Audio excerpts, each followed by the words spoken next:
Convergence. Probably one of the most brilliant ideas a comic writer or producer can come up with. Every DC fan has waited for this moment ever since the very first page was turned to the next page for all comic readers. And it finally happened. So without further ado, I'm GCDC and welcome back to the Let's Talk.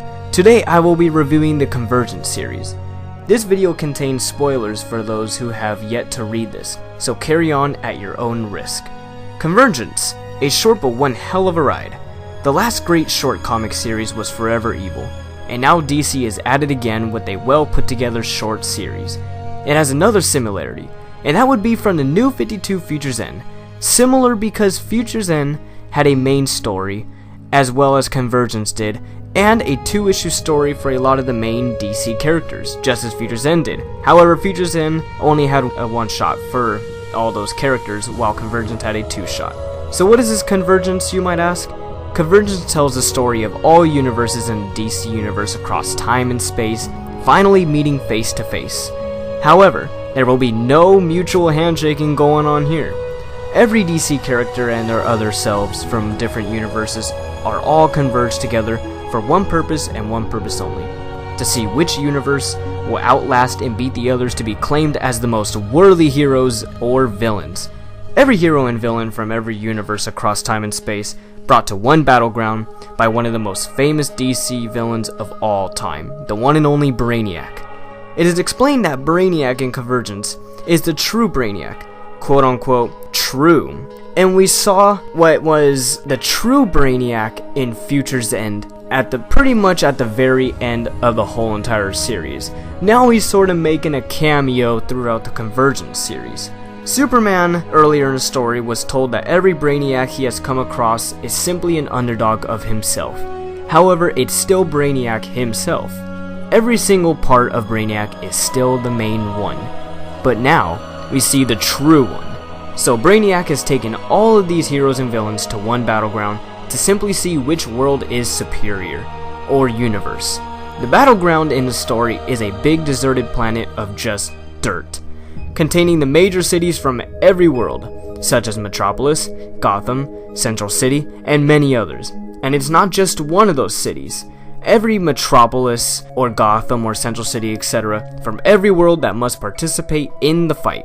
And yes, I said must participate, because if they don't fight, then the leader of this battleground planet will wipe them out with a mere thought, and that being is Telos. Telos is the conqueror of this planet, and the right-hand man of the almighty Brainiac. Telos is a well-dressed family man who can manipulate the planet with his mind and distinguish any that forfeit or just plainly get in his way. So now, let's get to the ratings. Well, at least my ratings. If I had to give this Convergence a certain amount of stars from 0 to 10, it would probably be a 9 out of 10. First, let's talk about the positive aspects of the Convergence series. First things first, the story. The story was well put together and didn't take too long to get to the point, because nobody likes a story that drags on. Another positive is that Convergence came out at a good time.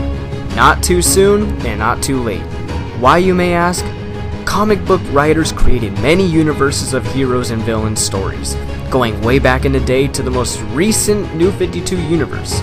This is a great time, because after there being many versions of every character, now we can finally see what we've all been waiting for. Who is the greatest of them all? Take Superman for example. Who was your favorite Superman of all time? The one we all know even without reading comics, which is the pre-52 Superman with the red underwear? How about the Red Sun Superman, where the boy from Krypton landed 9 minutes too early and was raised as the hero of the Soviet Union? Or how about the Kingdom Come Superman, which is the older Superman who has been gone from society for quite some time? How about the evil Injustice Superman, or the New 52, or the Earth 2 Superman, or the Man of Steel Superman, or the Crime Syndicate Superman, aka Ultraman? It doesn't matter, because this Sunday night, we are going to find out who will hold the heavyweight title and be claimed champ. And that's not just Superman we are talking about. We are talking about every DC hero and villain, and their alternate versions of themselves going toe to toe.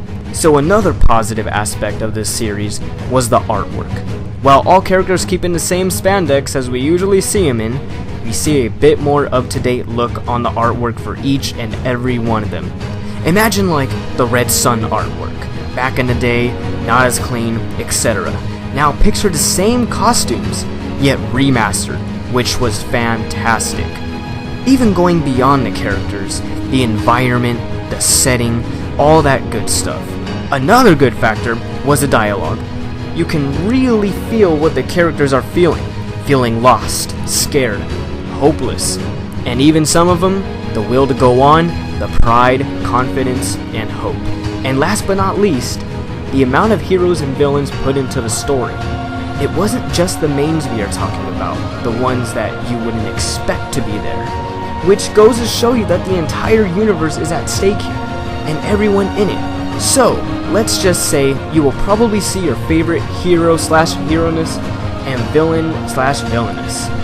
Now let's talk about why 1 star has been knocked off the scoreboard here. First reason is, the story was too short. Now in the DC universe is another/new universe called DCU. That's just recently came out for those that don't know.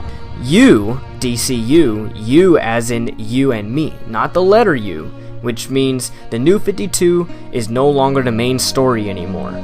But some New 52 stories have still continued on, but with a different type of story.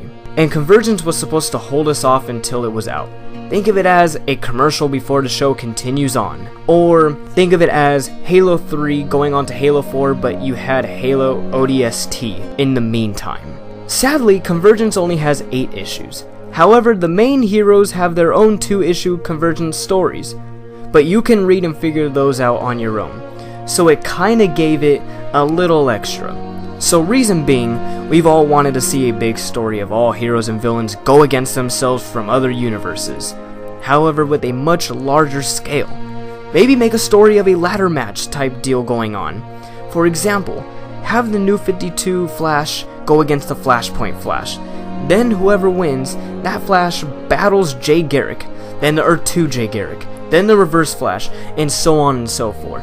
I think that would be a great idea for the comic writers to really expand this Convergence and see what really happened. But if you haven't read Future's End or Earth 2 World's End, then go read that, because that really kind of gave the backstory also, instead of the other universes, between Convergence.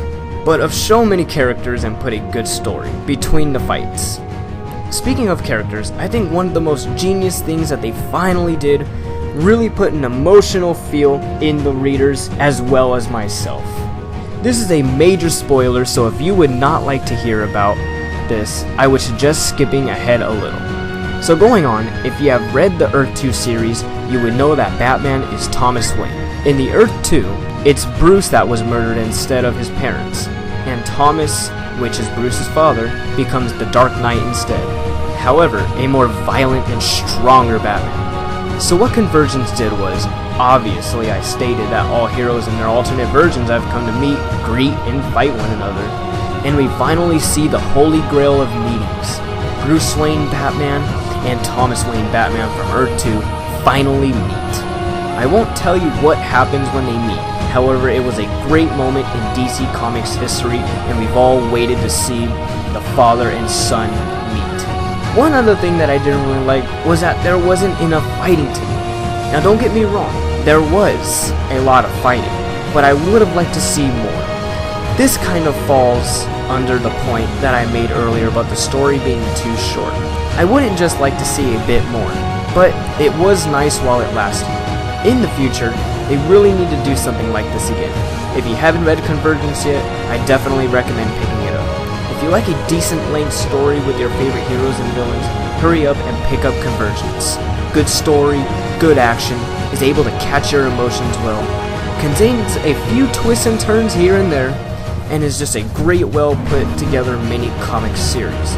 Well guys, thanks for watching another Let's Talk. Tune in next time for another comic review. Go and get Convergence because you will definitely be missing out on a great story. See you guys next time.